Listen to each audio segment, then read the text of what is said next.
അവിയൽ സ്റ്റോറിലേക്ക് സ്വാഗതം. ഞങ്ങൾ ഇന്ന് ഡിപ്പോർട്ടേഷനെ കുറിച്ചാണ് സംസാരിക്കാൻ ഉദ്ദേശിക്കുന്നത്. ഇപ്പം നമ്മുടെ ഡൊണാൾഡ് ട്രംപ് അമേരിക്കയിൽ ഡിപ്പോർട്ടേഷൻ നടത്തി വളരെ ക്രൂരമായ രീതിയിൽ ആൾക്കാരെ നാട്ടിലേക്ക് പറഞ്ഞു വിട്ട് എൻ്റെ വീഡിയോസൊക്കെ കണ്ടു. അത് കണ്ട് കാര്യങ്ങളെ കേട്ടിട്ട് തന്നെ എനിക്ക് ചോര തിളച്ചു. പക്ഷേ ഒന്നും ചെയ്യാൻ പറ്റത്തില്ല. ഇപ്പം ഏകാധിപത്യം പോലെ നടക്കുവാണല്ലോ കാര്യങ്ങൾ. അപ്പം അതിനോടനുബന്ധിച്ച് ഇവിടെ UK-യിലും ഡിപ്പോർട്ടേഷൻ തുടങ്ങിയെന്ന് കേട്ടു. പക്ഷേ അത് വാർത്ത എന്തുമാത്രം സത്യമാണെന്ന് അറിയത്തില്ല. പലതും പല രീതിയിലാണ് പറയുന്നത്. സത്യമാണെന്നും അല്ലെന്നും പറയുന്നു. പക്ഷെ ഡീപ്പോർട്ടേഷൻ എന്ന് പറയുമ്പം എനിക്ക് ഓർമ്മ വരുന്നത് ഈ മനുഷ്യരെക്കുറിച്ചാണ്. എന്തുമാത്രം സ്വപ്നങ്ങളോടെ ആയിരിക്കും അവർ ഈ രാജ്യങ്ങളിലേക്ക് വരുന്നത്. നമ്മുടെ നാട്ടിൽ തന്നെയായാലും സ്റ്റുഡൻറ് വിസയിൽ എന്തുമാത്രം പൈസ മുടക്കിയിട്ടാണെന്നറിയാമോ നാട്ടിൽ നിന്ന് വരുന്നത്. എന്നിട്ട് ഇവിടെ വന്ന് അപ്പനും അമ്മയും കഷ്ടപ്പെട്ട് കൊടുത്ത പൈസ കൊടുത്ത് ഇവിടെ കൊന്ന് കഴിഞ്ഞപ്പോഴത്തേക്കും ജോലിയാണെങ്കിൽ പ്രോപ്പറായിട്ട് കിട്ടുന്നുമില്ല. ഈ ലോൺ അടയ്ക്കാനുള്ള പൈസ പോലും ഇവർക്കില്ല. ഇവിടുത്തെ എക്സ്പെൻസും കാര്യങ്ങളും കഴിഞ്ഞിട്ട് എക്സ്ട്രാ ജോലി ചെയ്തിട്ടാണ് അവർക്ക് എന്തെങ്കിലും ഒരു മിച്ചം പിടിക്കാൻ പറ്റുന്നത്. ആ മിച്ചം പിടിക്കുന്ന പൈസ നാട്ടിലേക്കും വിട്ട് ഇഷ്ടപ്പെടുന്ന ഒരു ഫുഡ് പോലും കഴിക്കാൻ വയ്യാതെ വല്ല ബ്രെഡും ഉണക്കറൊട്ടിയും ഒക്കെ കഴിച്ചിട്ട് അവർ കാലം കഴിക്കുമ്പോഴായിരിക്കും ഈ ഡീപ്പോർട്ടേഷൻ എന്ന് പറഞ്ഞിട്ട് ഇവരെ കണ്ടുപിടിച്ച് സ്റ്റുഡൻറ് വിസ എക്സ്റ്റെൻഡ് ചെയ്യാൻ നോക്കുമ്പോൾ അത് പറ്റത്തില്ല. പിന്നെ എങ്ങനെയെങ്കിലും ഉന്തിത്തള്ളി ഇവിടെ തന്നെ നിൽക്കാൻ പറ്റുമല്ലോ എന്നുള്ള രീതിയിൽ അവർ കുറച്ച് നാളും കൂടെ നിൽക്കും. അപ്പോഴത്തേക്കും പോലീസുകാർ വന്ന് നമ്മളെ കണ്ടുപിടിച്ച് ഇതിങ്ങനെ വല വിരിക്കുകയാണല്ലോ, വലപുളത്ത് കണ്ടുപിടിക്കുന്നു. അങ്ങനെ അവരുടെ കൂട്ടുകാർ വഴി അപ്പുറം ആൾക്കാരെ കണ്ടുപിടിക്കുന്നു. അങ്ങനെ ഇവരെ പിടിച്ച് നാട്ടിലേക്ക് പറഞ്ഞു വിടും. UK ആണ് ഈ കഴിഞ്ഞ കുറച്ചേറെയായിട്ട് കഴിഞ്ഞ 4-5 വർഷമായിട്ട് സ്റ്റുഡൻസിന് വേണ്ടിയും ഇതുപോലത്തെ കെയർ വിസകൾക്ക് വേണ്ടിയും ഓപ്പണായിട്ട് കൊടുത്ത മാർക്കറ്റ്. നാട്ടിൽ നിന്ന് അതുപോലെ റിക്രൂട്ട്മെൻറ്റ് UK-യിലേക്ക് ഉണ്ടായിട്ടുണ്ട്. മിക്കവാറും ഗ്രാമങ്ങൾക്കകത്തെയും ഒരു 5-1 വീട്ടിലെങ്കിലും ഒരാൾ UK-യിലാണെന്നുള്ള അവസ്ഥയിലാണ് ഇപ്പോൾ നിൽക്കുന്നത്. അതുകൊണ്ട് തന്നെ ഇവിടുന്ന് ഒരു മാസ് ഡീപ്പോർട്ടേഷൻ, ഒരു വലിയ കുടിയിറക്കം ഉണ്ടാകുക എന്ന് പറയുന്നത് നമ്മുടെ നാടിൻ്റെ സമ്പദ് വ്യവസ്ഥ മാത്രമല്ല, അതിൻ്റെ ഒരു സമാധാനത്തിൻ്റെ അന്തരീക്ഷത്തെ പോലും ഭീകരമായിട്ട് ബാധിക്കാവുന്ന ലെവലിലൂടെ ഇത് വളർന്നേക്കാം. എനിക്ക് മനസ്സിലാവാത്ത, ഇവർക്ക് ഡീപ്പോർട്ടേഷൻ ചെയ്യാനാണെങ്കിൽ ഇവർ എന്തിനാ ഇത്ര ഓപ്പൺ ചെയ്ത് കൊടുക്കുന്നത്? ആൾക്കാർക്ക് എന്തിനാണ് ഇങ്ങനെ ഒരു അവസരം കൊടുക്കുന്നത്? ഇവിടെ വരാനും ഇത്രയും ചെലവഴിക്കാനും. ഇവർ സത്യം പറഞ്ഞാൽ ഇത് പിടിച്ചു വാങ്ങുന്നതിൻ്റെ വേറൊരു രീതിയിലല്ലേ. ഇവർ പിടിച്ചു വാങ്ങാനുള്ളതെല്ലാം പിടിച്ചു വാങ്ങി ഇവർക്ക് മുന്നോട്ട് പോകാനൊരു അവസരം കൊടുക്കാതെ അവർ തന്നെ കണ്ടുപിടിച്ച് അവരെ പറഞ്ഞു വിടുകയാണ്. ആരോട് ചോദിക്കും, ആരോട് പറയും? അതിൻ്റെ ഒരു ക്ലാരിഫിക്കേഷൻ തന്നോട്ടെ. ഇതേ സാധനം ഇവിടുത്തെ റൂട്ടീനാണിത്. ഈ UK-യുടെ ചരിത്രം എടുത്ത് നോക്കിയാൽ നിങ്ങൾക്കത് മനസ്സിലാവും. ഒരു 10-11 വർഷം കൂടുമ്പോൾ 12 വർഷം കൂടുമ്പോൾ ഉണ്ടാകുന്ന ഒരു റെഗുലർ ചേഞ്ചാണ് ഈ സംഭവം. ഇവർക്ക് ലേബർ മാർക്കറ്റ് ഡൗൺ ആകുകയും ഇവരുടെ സീനിയർ സിറ്റിസൺസിൻ്റെ അളവ് കൂടുകയും ചെയ്യുന്നു. ഇവരുടെ യങ്ങർ ജനറേഷൻ ഒന്നുകിൽ രാജ്യം വിട്ടു പോകുന്നു, അല്ലെങ്കിൽ ഇവിടുത്തെ ജോലികൾക്കകത്തൊരു ഭാഗമാക്കാവുന്നില്ല. ലേബർ മാർക്കറ്റ് ഷോർട്ടേജ് ഉണ്ടാകുന്നു. ഷോർട്ടേജ് ഒക്യുപ്പേഷണലിസ്റ്റ് തന്നെ വിളിക്കുന്നത്. എല്ലാ ജോലികൾക്കും ആളെ കിട്ടാത്ത അവസ്ഥ വരുന്നു. ഓട്ടോമാറ്റിക്കായിട്ട് ഇവർ ചെയ്യുന്ന പരിപാടി ഒന്നുകിൽ സ്റ്റുഡൻറ് വിസ അല്ലെങ്കിൽ ഷോർട്ടേജ് ഒക്യുപ്പേഷൻ ലിസ്റ്റിനകത്തോട് ഇന്ന ജോബ് ആഡ് ചെയ്തു. ഇപ്പോൾ നേഴ്സിംഗ് ഒരിക്കലും ഇവിടുത്തെ ആൾക്കാർ റെഗുലറായിട്ട് പോകാത്ത, ജോയിൻ ചെയ്യാത്ത ഒരു സ്ട്രെസ്ഫുൾ ജോബാണ് നേഴ്സിംഗ്. അപ്പം ഓട്ടോമാറ്റിക്കായിട്ട് ഇവർക്ക് നേഴ്സിനെ കിട്ടത്തില്ല. ഇവർക്ക് ആവശ്യത്തിനുള്ള നേഴ്സിനെ ഒരിക്കലും ഈ രാജ്യത്തോട് പഠിപ്പിച്ചിറക്കാൻ പറ്റത്തില്ല. അതുകൊണ്ട് തന്നെ ഇവർ ഷോർട്ടേജ് ഒക്യുപ്പേഷൻ ലിസ്റ്റിലോട്ട് ആഡ് ചെയ്ത് വെക്കും. എന്നിട്ട് ഈ ലിസ്റ്റ് അനുസരിച്ച് നാട്ടിൽ നിന്ന് ഏത് രാജ്യത്തോട് വേണമെങ്കിലും നമുക്ക് ആ ആൾക്കാർ റിക്രൂട്ട് ചെയ്യാം. ഇങ്ങനെയാണ് റൂള്. ഓട്ടോമാറ്റിക്കായിട്ടും അവർക്ക് വേണ്ട ലേബർ മാർക്കറ്റ് ഓപ്പൺ ആക്കിയിട്ട് അവർക്ക് വേണ്ടത്രയും ആൾക്കാരെ അകത്തോട്ട് വരാൻ സമ്മതിക്കും. അത് എങ്ങനെയാകാം. ഇതിന് മുമ്പത്തെ ഒരു ടേമായിരുന്നു 2008 മുതൽ 2012 വരെയുള്ള കാലഘട്ടത്തിലായിരുന്നു ഇത് മുമ്പുണ്ടായത്. അപ്പോൾ ആ സമയത്താണ് ഞാനൊക്കെ വന്നത്. ഇവളിപ്പോൾ പറഞ്ഞ പോലെ തന്നെ ആ സ്റ്റുഡൻസിയുടെ അതേ ബുദ്ധിമുട്ടുകൾ, ഇതേപോലെ തന്നെ നരകിച്ച ജീവിതം, വേറൊന്നും പറയാനില്ല. അതുപോലെ കഷ്ടപ്പെട്ടിട്ടുണ്ട്. ഇവിടെ 2-3 വർഷം നമുക്ക് ഭക്ഷണം കഴിക്കാനില്ലാതെ ഗുരുദ്വാരെ പോയി നമുക്ക് അവിടെ ചെല്ലണം. അവരുടെ ആ ആചാരങ്ങൾക്കകത്തൊക്കെ നിന്നിട്ട് വേണം അവർ ഫ്രീ ആയിട്ട് ഫുഡ് കൊടുക്കണം. ഉച്ചക്കത്തെ ഫുഡ് ഫ്രീ ആയിട്ട് കൊടുക്കണം. ആ ഒരു നേരത്തെ ഫുഡ് കിട്ടാൻ വേണ്ടി നമ്മൾ അവിടെ പോയി ക്യൂ നിൽക്കുന്നത്.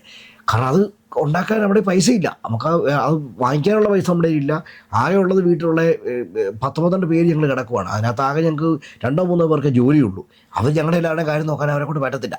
അപ്പം ഉള്ളവരൊക്കെ പറ്റുന്നതൊക്കെ ചെയ്യും. വൈകുന്നേരം എന്തായാലും ചോറുണ്ടാക്കും. പക്ഷെ പകരത്തെ കാര്യം നടക്കണമല്ലോ. അപ്പോൾ രാവിലെ നേരത്തെ എഴുന്നേറ്റ് കഴിഞ്ഞാൽ ഫുഡ് ഉണ്ടാക്കാൻ ഒന്നുമില്ല. അതുകൊണ്ട് നമ്മൾ ലേറ്റായിട്ട് എഴുന്നേക്കും. എന്നിട്ട് ഉച്ചക്കത്തെ ഫുഡ് ഗുരുദ്വാരയിൽ പോയി കഴിച്ചിട്ട് വൈകുന്നേരം വരെ വീട്ടിൽ വെറുതെ ഇരിക്കും. ഉമ്മാരും ഇവിടുത്തെ ചോറൊക്കെ ഉണ്ടാക്കി എല്ലാവരും കൂടി കറിയൊക്കെ കഴിച്ച് കിടക്കും.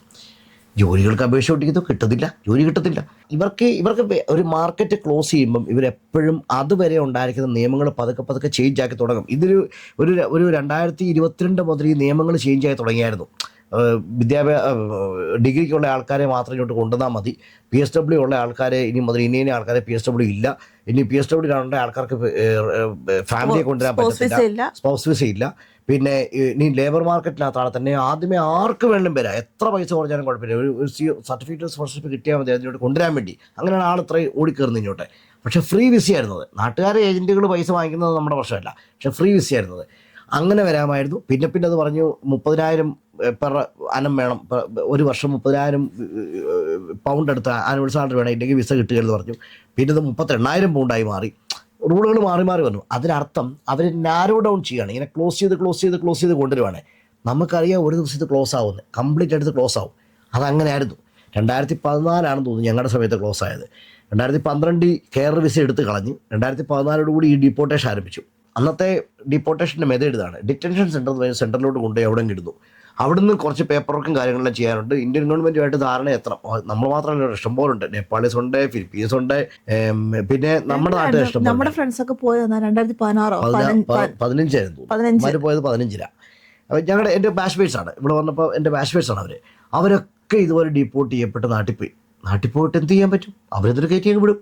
എന്നിട്ട് വെറുതെ എല്ലാവരും വെറുതെ കൈമിശി പോയല്ല കേട്ടോ. ഞങ്ങളുടെ കാലത്തെ ആൾക്കാർ അന്ന് പൊരുതി ഭരിക്കാൻ തയ്യാറായിരുന്നവന്മാരാണ്. കാരണം അത്ര കഷ്ടപ്പാട് ഞങ്ങൾ ജീവിച്ചത്. ഞങ്ങളുടെ കൂട്ടത്തിലുള്ളവന്മാരൊക്കെ ഡിറ്റൻഷൻ സെൻറ്റർ ചെയ്തിട്ട് അവിടെ പറയും ഞങ്ങൾ വേണേൽ ഇവിടുത്തെ ജോലിയൊക്കെ ചോളാം കേട്ടോ, ശമ്പളം തന്നാമെന്ന് പറഞ്ഞ് അവിടെ ജോലി ചെയ്ത് കാശുണ്ടാക്കിയിട്ട് നാട്ടിൽ പോയവന്മാർ വേണ്ടി ഞങ്ങൾക്ക് ഉണ്ട്. കൂട്ടുകാർ പേര് പറയുന്നില്ല കേട്ടോ, കാരണം ഇവരെല്ലാം തിരിച്ചു വന്നിട്ടുണ്ട്. അതാണ് ഞങ്ങൾ പറയാൻ ശ്രമിക്കുന്നത്. ഈ സംഭവത്തിൽ ഞങ്ങൾ പറയാൻ ശ്രമിക്കുന്ന പോയിന്റ് ഇതാണ്. തിരിച്ചെല്ലാവരും ഇങ്ങോട്ട് വന്നില്ലെങ്കിലും പല രാജ്യങ്ങളായിട്ട് സെറ്റിൽ ആയിട്ടുണ്ട്. നമ്മൾ കേൾക്കുന്നിടത്തോളം ഇപ്പം ഈ നിങ്ങൾ കേട്ടുകൊണ്ടിരുന്ന മാസ് ഡിപ്പോർട്ടേഷൻ ഫ്രം UK എന്ന് പറയുന്നില്ലേ, അത് ഒരു 10 വർഷം മുമ്പ് ഉണ്ടായതാണ്. നിങ്ങൾ ഇതിനെക്കുറിച്ച് ടെൻഷൻ അടിക്കുന്നത് വേണ്ട. ലോകത്തിൽ 50 വർഷത്തിനിടയ്ക്ക് ആദ്യമായിട്ട് ഉണ്ടായതാണ്. ഈ പറഞ്ഞ കണക്കുകളുണ്ടല്ലോ, 19,000 പേരെ 2023 മുതൽ ഇപ്പോൾ വരെ കണ്ടുപിടിച്ചു. പിന്നെ ഈ കഴിഞ്ഞ ജനുവരി മാത്രം 890 പേരെ ഇന്ത്യയിലേക്ക് കയറ്റി വിട്ടു. 4 ചാർട്ടേഡ് വിമാനങ്ങൾക്കകത്ത് 8,000 പേരെ കഴിഞ്ഞ 6 മാസത്തിനകത്ത് ഡിപ്പോർട്ട് ചെയ്തു എന്നൊക്കെ പറഞ്ഞ കണക്കുകൾ വരുന്നുണ്ട്. സ്റ്റാറ്റിസ്റ്റിക്സ് ഭയങ്കരമാണ്. ഇത് UK ആദ്യമായിട്ട് ചെയ്യുന്ന സംഭവമൊന്നുമല്ല. ഇത് ആദ്യമായിട്ടല്ല ഞങ്ങളിത് കാണുന്നത്. UK-ക്കകത്തുള്ള ഇവിടെ നിന്നിരുന്ന ഒരു 10 വർഷം മുമ്പൊക്കെ 11 വർഷം മുമ്പൊക്കെ ഇവിടെ നിന്നിരുന്ന ആൾക്കാർക്ക് തീർച്ചയായിട്ടും ഞാൻ പറഞ്ഞ വാചകങ്ങൾ എന്താണെന്ന് മനസ്സിലാവും. ഞങ്ങളിപ്പോൾ ഇത് പറയാൻ ശ്രമിക്കുന്നതിൻ്റെ വാചകം എന്ന് പറഞ്ഞാൽ ഡോണ്ട് ബി പാനിക്. കാരണം ഇവർ ഈ കാണിക്കുന്ന കഥകളിൽ എന്തുമാത്രം ക്ലാരിറ്റി ഉണ്ടെന്ന് നമുക്ക് അറിയത്തില്ല. ഞങ്ങളിപ്പോഴും കംപ്ലീറ്റ് ആയിട്ട് വിശ്വസിക്കുന്നില്ല ഇത് ശരിക്കും നടക്കുന്നുണ്ടെന്നുള്ളത്, ഈ ഡിപ്പോർട്ടേഷൻ. കാരണം ഇപ്പോഴത്തെ വീഡിയോകൾ കഴിഞ്ഞ ദിവസം 3 ദിവസം മുമ്പത്തെ ഹോം ഓഫീസ് വെളിവിട്ടിരുന്ന വീഡിയോകൾ കണ്ടാൽ നിങ്ങൾക്ക് മനസ്സിലാവും. പോലീസുകാർക്കും മുഖമില്ല, ഈ കയറ്റിക്കൊണ്ട് പോകുന്നവർക്ക് മോഹമില്ല. ഇവർ പറയുന്നത് ഇന്ത്യൻ റെസ്റ്റോറൻറ്റ്, നെയിൽ ബാറുകൾ, ബാർബർ ഷോപ്പുകൾ, അങ്ങനത്തെ റെസ്റ്റോറൻറ്റുകൾ, പിന്നെ ഡെലിവറി ബോയ്സ്, ഇവരെയൊക്കെ പിടിച്ചു എന്നാണ് ഇവർ പറയുന്നത്. നിങ്ങൾ ആ വീഡിയോകളൊന്നുകൂടെ കണ്ടു നോക്കണം. ഒരൊറ്റ സ്ഥലത്ത് പോലും വർക്ക് ചെയ്തൊരു സ്ഥലത്തൊന്നും ഒരാളെ പിടിച്ചായിട്ട് കാണിക്കുന്നില്ല, ഒരിടത്ത് പോലും. പണ്ട് അങ്ങനെ അല്ലായിരുന്നു. വർക്ക് ചെയ്ത സ്ഥലത്തോട് പിടിച്ച ആൾക്കാരുടെ വീഡിയോ അല്ലെങ്കിൽ ഫോട്ടോസ് നമുക്ക് പത്രങ്ങൾക്ക് അത് വരുമായിരുന്നു. ഇനി കെയർ ഹോമുകളിൽ നിന്ന്, ഇനി റെസ്റ്റോറൻറ്റുകളിൽ നിന്ന് അറസ്റ്റ് ചെയ്യുമെന്ന് പറഞ്ഞ്.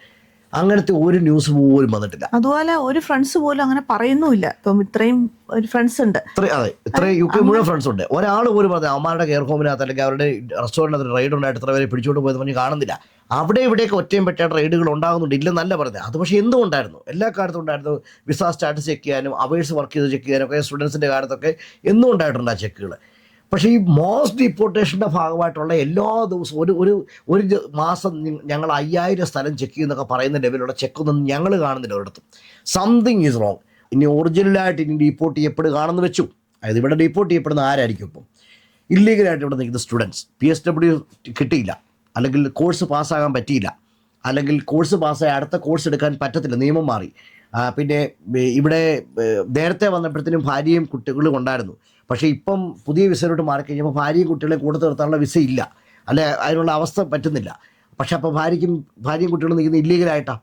ഇവരൊക്കെയാണ് ഇപ്പോൾ ഇല്ലീഗൽ മൈഗ്രൻസ് എന്ന് പറയുന്നത്. അവർക്ക് വിസ ഇല്ല, ലീഗലി വിസ എടുക്കാനുള്ള മാർഗ്ഗമില്ല. പിന്നെ വേറെ കുറേ ആൾക്കാർ ഇവിടുത്തെ വിസയൊന്നുമില്ല, വിസ റൂട്ടിനകത്ത് വന്നൊന്നുമല്ല. ഇവന്മാർ ബോട്ടെ കയറി അവിടെ നിന്നൊക്കെ വരുന്ന കുറേ ഇല്ലീഗൽ മൈഗ്രൻസ് ഉണ്ട്. അപ്പോൾ അവർ ഏത് രാജ്യത്തുനിന്നും വരാം. മെയിനായിട്ട് ഫ്രാൻസിൽ നിന്നാണ്, പക്ഷേ ആഫ്രിക്കൻ കൺട്രികളിൽ നിന്ന് വരുന്നവരുണ്ട്, ആഭ്യന്തര കലഹങ്ങൾ നടക്കുന്ന കൺട്രികളിൽ നിന്ന് വരുന്നവരുണ്ട്. അങ്ങനെ പല കൺട്രികളിൽ നിന്ന് ഏജൻറ്റുകൾക്കൊക്കെ കാശ് കൊടുത്തിട്ട് ഈ ഡങ്കി റൂട്ട് എന്ന് പറഞ്ഞെടുത്ത റൂട്ടാണ്. ബോട്ടുകൾക്കകത്തോടെ കടൽ കടന്ന്, ബ്രിട്ടൻ എന്ന് പറഞ്ഞൊരു കടലിനടുത്ത് കിടന്നൊരു ചെറിയ ഗുണ്ടാപ്പി രാജ്യമാണല്ലോ. അപ്പോൾ അതിൽ കടൽ കടന്ന് വന്ന് കയറും തീരങ്ങൾക്കകത്ത്. അങ്ങനെ വന്ന് കയറുന്ന കുറേ മൈഗ്രൻസ് ഉണ്ട്. പിന്നെ അതുപോലെ 1965 വന്നിട്ട് അവരുടെ പിൻഗാമികൾ വിൻറഷ് എന്ന് പറയുന്നത് അവരുടെ നെക്സ്റ്റ് അവർ വന്നപ്പം അവർക്ക് പാസ്പോർട്ട് വേണ്ടായിരുന്നു, ഈ കുഞ്ഞു പിള്ളേർക്ക്, കയ്യിലുണ്ടായിരുന്ന പിള്ളേർക്കൊന്നും.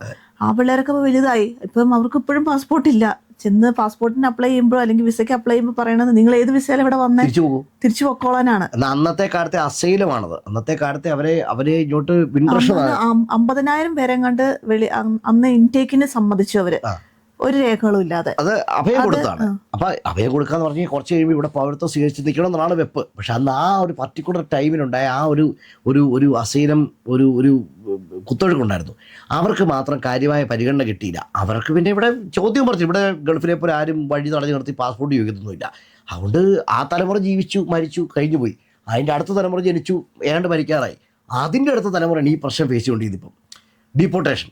അവരെ എവിടെ കിട്ടിയാലും നിങ്ങൾക്ക് പാസ്പോർട്ടും ഇല്ല, വിസയില്ല, പൊക്കോ, നിങ്ങളെങ്ങനെ ഇവിടെ താമസിച്ചെങ്ങനെ പൊക്കോ, അങ്ങനെ കുറേ ഡീപ്പോർട്ടേഷൻ ഉണ്ടാകുന്നു.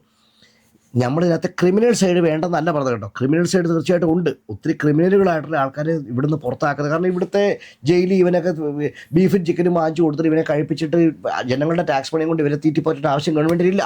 തീർച്ചയായിട്ടും ഡിപ്പോർട്ട് ചെയ്തത് തന്നെയാണ് നല്ലത്. അത് ക്രിമിനലുകളുടെ സൈഡാണ്. ബാക്കിയുള്ള സൈഡുകളെല്ലാം നമ്മൾ വിചാരിക്കുന്നത്രയും കുറ്റകൃത്യങ്ങളല്ല.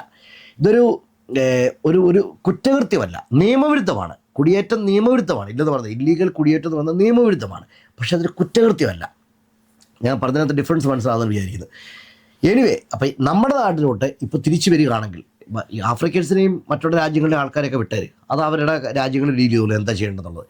നമ്മുടെ രാജ്യത്തോട്ട് വരുവാണെങ്കിൽ, പ്രധാനമായിട്ട് കേരളത്തോട്ട് വരികയാണെങ്കിൽ ആരാണ് വേണ്ടത്? ഇങ്ങനെയുള്ള ഇല്ലീഗലായിട്ട് നിൽക്കുന്ന സ്റ്റുഡൻസ്, അവരുടെ സ്പൗസസ് അല്ലെങ്കിൽ അവരുടെ പാർട്ട്നേഴ്സ്, പിന്നെ ഇവിടെ ഇല്ലീഗലായിട്ട് വന്നിട്ട് വിസ തീർന്നു പോയിട്ട് നിന്ന് പോകുന്ന ആൾക്കാർ, അവർക്ക് അടുത്ത വിസ കിട്ടാനില്ല, അല്ലെങ്കിൽ ഏജൻറ്റ് പറ്റിച്ചു, ഇവിടെ വന്നു വിസ കിട്ടിയില്ല, അതുകൊണ്ട് ഹോം ഓഫീസറോട് തിരിച്ചു പോകാൻ പറഞ്ഞു, പക്ഷേ ഇവർ തിരിച്ചു പോയില്ല, ഇവിടെ തന്നെ തട്ടിമുട്ടി ചെറിയ ജോലികളൊക്കെ ചെയ്തു.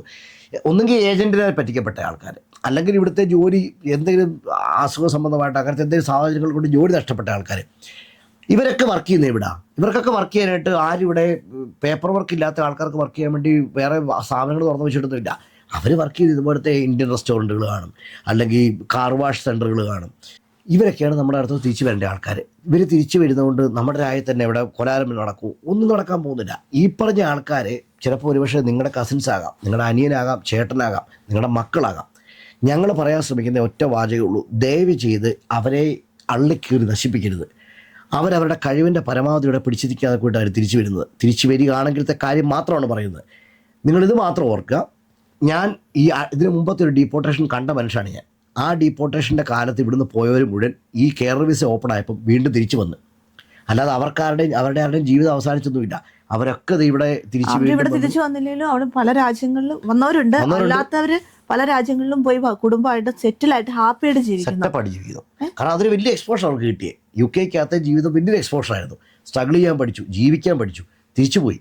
അടുത്ത മാർഗ്ഗം അവർ കണ്ടുപിടിച്ചു, അടുത്ത വഴിക്ക് അവർ കയറിപ്പോയി. കുറച്ച് കാശഷ്ടമൊക്കെ ഉണ്ടായി കാണാം അങ്ങോട്ടും ഇങ്ങോട്ടൊക്കെ. എങ്കിലും തിരിച്ചു വരാൻ പറ്റിയെങ്കിൽ നല്ല കാര്യം, വന്നില്ലെങ്കിൽ കുഴപ്പമില്ല. അവരവരുടെ വഴി കണ്ടുപിടിച്ച് കയറിപ്പോയി. ആരും ചത്തുപോവോ അല്ലെങ്കിൽ ജീവിതം മനസ്സിന് ട്രോമ അടിച്ചിട്ട് അവിടെ നിന്ന് പോകുന്നു ചെയ്തിട്ടില്ല. ആരും ജോലി ഉപേക്ഷിച്ച് വീടിനകത്ത് അടച്ചുപൂട്ടി ജീവിച്ചിട്ടില്ല. അത് ദയവ് ചെയ്തൊന്ന് ഓർക്കുക. നിങ്ങളുടെ മക്കളോടും നിങ്ങളുടെ അനിയന്മാരോടും ചേട്ടന്മാരോടും അനിയത്തിമാരോടും ഒക്കെ നിങ്ങൾ സംസാരിക്കുമ്പം ദയവ് ചെയ്ത് ഓർക്കുക, you don't have this right to do this, or you don't have to do this. കാരണം നിങ്ങളിപ്പോൾ ചെയ്യുന്നത് ഓൾറെഡി മുറിഞ്ഞിരിക്കുന്നതിന് മുറിവേലോട്ട് വീണ്ടും മുളക് തേക്കാൻ നോക്കുകയാണ്. അതിൻ്റെ ആവശ്യമില്ല. Let them live, let them explore what is going on, what is next. അവർ കണ്ടുപിടിച്ചുള്ളൂ അവരുടെ വഴി. അവർക്ക് കയറിപ്പോകാനുള്ള വഴി കണ്ടുപിടിക്കാനും അതിനുള്ള പാകതയും ശക്തിയും ഉണ്ടായിട്ട് അവർ നാട്ടിലോട്ട് വന്നിരിക്കുന്നത്. അല്ലാതെ ഈ ഡീപ്പോർട്ടേഷൻ കൊണ്ട് അവരുടെ ജീവിതവും അല്ല നിങ്ങളുടെ കുടുംബപ്പേര് നഷ്ടപ്പെടുത്തൊന്നുമില്ല. അതുകൊണ്ട് നിങ്ങളിതിനെ പുറകെ കിടന്ന് കഷ്ടപ്പെടുകയും ചാകുകയൊന്നും വേണ്ട എന്നാണ് ഞങ്ങൾ പറയാൻ ശ്രമിക്കുന്നത്. This is not the end of the world. ഇത് കഴിഞ്ഞും ഇനിയും രാത്രികൾ ഇരുണ്ട് വെളുക്കും. Don't worry at all. നിങ്ങളുടെ ജീവിതം മാറും. ഈ ഒരു സമയം കടന്നു പോകും. അത് ദയവ് ഇതൊന്ന് മനസ്സിലാക്കുക. ഇത് ഒരു ഘട്ടം മാത്രമാണ്, ഓർത്താൽ മതി. ഇത് എല്ലാവർക്കും ഒന്നും ഉണ്ടാകുന്നൊന്നുമല്ല. ചിലപ്പോൾ വളരെ റെയറായിട്ട് നമ്മുടെ കൂടുതൽ കുറച്ച് പേർക്കൊക്കെ ഉണ്ടായെന്ന് വരാം.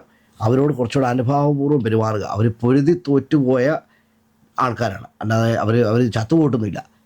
ഒന്ന് തോറ്റു, ഇനിയുണ്ട് അടുത്ത യുദ്ധങ്ങൾ കയറാൻ. അതുകൊണ്ട് ദയവ് ചെയ്ത് അവർക്ക് സമയം കൊടുക്കുക.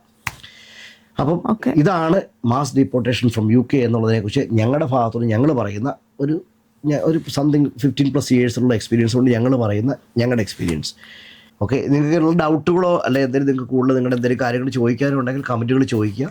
തീർച്ചയായിട്ടും ഞങ്ങൾ മറുപടി വരുന്നതായിരിക്കും. അപ്പോൾ signing off Elsa and Felix from our stories.